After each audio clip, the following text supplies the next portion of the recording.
We have just installed the front and reverse camera for this 2017 Mini Cooper S 5 doors.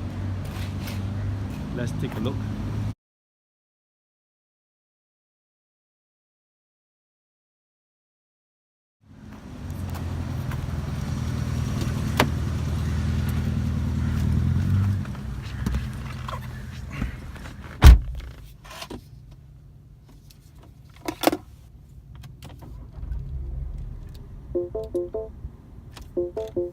So this is a reverse camera,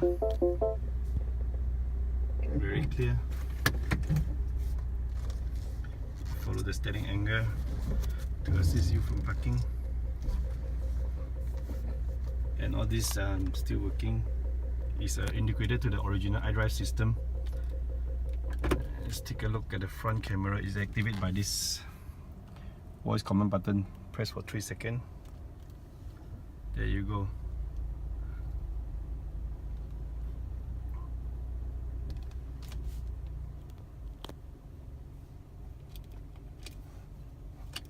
Okay, now you can park your car safely. Thank you for watching.